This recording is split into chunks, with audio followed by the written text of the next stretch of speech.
Thanks, Bryant. Last Friday, 2 members of a militia group were arrested in Georgia on charges of conspiracy and possession of unregistered explosive devices.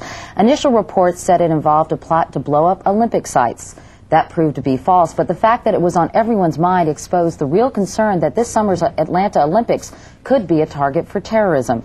Jeff Beatty is a security expert with experience in 3 Olympic Games, including this summer's. Jeff, good morning. Good morning. How concerned should we be? Well, I think that there's reason for a general level of concern when you have this kind of activity occurring within 100 days and within 100 miles of the site of the Olympics. There's no specific threat yet, which you say makes the situation even more problematic. Exactly. While there's not a specific threat identified yet, when we have something like what happened this past Friday pop up, we have to put it in context, and that is that our government's record is about 1 in 3 in being able to prevent and detect such incidents.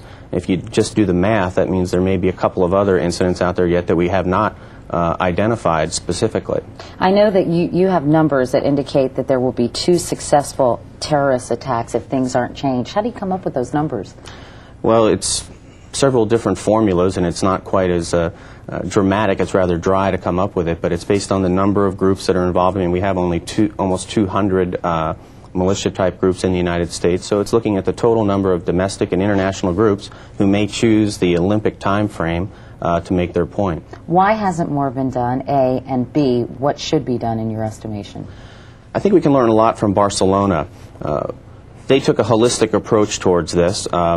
They dedicated about 40% of the resources towards the protection of the Olympic venues, and that's what people need to understand. The Olympics, when we talk about the Olympics, there are 50 athletic sites in an Olympic village.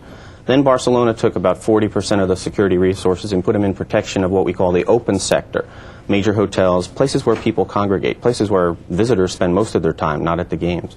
And then about 20% in protection of infrastructure.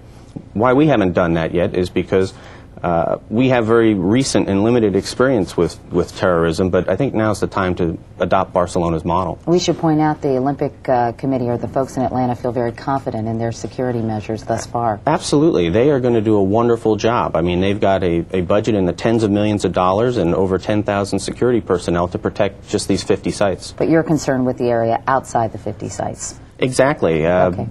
Incidents like Friday show us that the weapons they were talking about would be, in fact, most effective in that open sector. All right, Jeff Beatty. Thanks very much, Jeff. You're welcome.